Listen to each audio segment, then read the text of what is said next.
എല്ലാ ഹോട്ടലുകളിലും, അതായത് സാമാന്യം ഭേദപ്പെട്ട ഹോട്ടലുകളിൽ പോയി ഭക്ഷണം കഴിച്ച് അവിടെ നല്ല രീതിയിൽ തന്നെ, അതായത് ഇപ്പോൾ വെട്ടൊന്ന് മുറിരണ്ടുന്ന രീതിയിൽ കാര്യങ്ങൾ പറയും. അപ്പോൾ അങ്ങനെ നെഗറ്റീവിലൂടെ ഫെയിം, അതായത് ആ ഭക്ഷണം കഴിച്ച് അവിടുത്തെ പച്ചയ്ക്ക്, അതായത് ഗൂഗിൾ റിവ്യൂവിലൊക്കെ നല്ല ഹോട്ടലുകളിൽ പോയി കഴിച്ചിട്ട് അവിടെ ഇഷ്ടപ്പെട്ടില്ലെങ്കിൽ നല്ല രീതിയിൽ വിമർശിച്ച്, നല്ല രീതിയിൽ ആക്ഷേപിച്ച് വിമർശിക്കുന്ന ആൾ ഒടുവിലൊരു ഹോട്ടൽ തുടങ്ങി. അതിനുശേഷം ഇപ്പോൾ അവിടുത്തെ ഓരോ തെറ്റുകുറ്റങ്ങളും ആളുകൾ എടുത്തിട്ട് അലക്കുകയാണ്. അതായത് യാഥാർത്ഥ്യമാണ് അത്.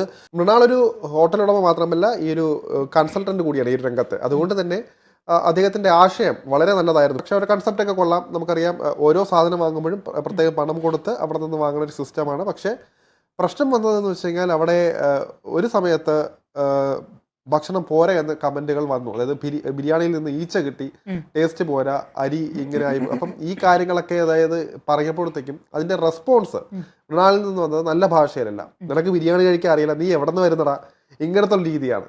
അപ്പോൾ ഒരു കാര്യം മറക്കാതിരിക്കേണ്ടത്, മൃണാൾ ഈ രംഗത്തു നിന്നാണ് മൃണാൾ തിരിച്ചു വന്നത്, ഈ ഒരു ഹോട്ടൽ ഉടമയായിട്ട് മാറിയത്. അപ്പോൾ സ്വാഭാവികമായിട്ടും പറയുന്ന കാര്യങ്ങൾ, അതായത് ആളുകൾ ഇപ്പോൾ ഒരു നല്ല ഉദ്ദേശത്തോടെ ആയിരിക്കും ചിലപ്പോൾ പറയുന്നത്. ചിലപ്പോൾ ഇങ്ങനെ ആയിരുന്നെങ്കിൽ കൊള്ളായിരുന്നു പറയുമ്പോഴേ അത് നല്ല രീതിയിൽ ആരോഗ്യപരമായിട്ട് ചർച്ചയിലൂടെ എടുക്കുക. സമൂഹ മാധ്യമങ്ങളിലെല്ലാം തന്നെ ഇപ്പോൾ മൃണാളിനെ കുറിച്ച് കടുത്ത ഭാഷയിലാണ് വിമർശനങ്ങളെല്ലാം തന്നെ വന്നുകൊണ്ടിരിക്കുന്നത്. തീർച്ചയായിട്ടും ഈ മൃണാളിൽ നിന്ന് മാത്രമല്ല, വ്യക്തിപരമായ ഫുഡ് എന്ന് പറയുന്നത് ഒരു വ്യക്തിയുടെ ചോയ്സ് ആണ്. അപ്പോൾ ഒരാളുടെ ഫുഡ് വ്ലോഗിംഗ് എന്ന് പറയുന്നത് അയാളുടെ ഇഷ്ടമാണ്. അയാൾക്ക് ഇഷ്ടപ്പെട്ടോ ഇഷ്ടപ്പെട്ടില്ലയോ എന്നുള്ളത്. അതുകൊണ്ട് തന്നെ മൃണാളിന് കഴിച്ചിട്ട് അഭിപ്രായം പറയാം. പക്ഷെ അതേ സ്വാതന്ത്ര്യം തന്നെ ആർക്കും ഉണ്ട്. മൃണാൾ നടത്തുന്ന ഹോട്ടലിൽ ഭക്ഷണം കഴിക്കാൻ പോകുന്ന ഒരാൾക്കും ഉണ്ട്. ഇപ്പം എനിക്കൊന്ന് മൃണാളിൻ്റെ ഹോട്ടലിൽ സ്ട്രോയ്ക്ക് വരെ പണം കൊടുക്കേണ്ടതുണ്ട്.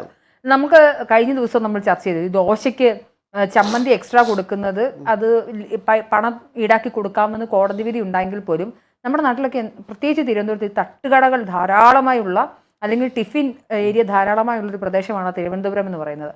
തിരുവനന്തപുരത്ത് വളരെ ചീപ്പായി, ഞാൻ ചീപ്പെന്ന് ഉദ്ദേശിക്കുന്ന ക്വാളിറ്റിയുടെ കാര്യത്തിലുള്ള പണം, വളരെ കുറഞ്ഞ പണത്തിൽ രാവിലെ ഒരു വയറ് നിറയുന്നത് പോലെ ഭക്ഷണം ഇഷ്ടമുള്ളത്രേ സാമ്പാറും ചമ്മന്തിയും ഒക്കെ ഒഴിച്ച് കഴിക്കാൻ നമുക്ക് ഇവിടുത്തെ അതാണ് നമുക്കത് സാധിക്കും. അപ്പോൾ ഇതിനകത്തും നല്ലതും ചീത്തയും ഒക്കെ ഉണ്ടാകും. അതൊക്കെ വ്യക്തിപരമായി എൻ്റെ തീരുമാനം. ഇഷ്ടപ്പെട്ടില്ലെങ്കിൽ അവിടെ പോകാതിരിക്കുക.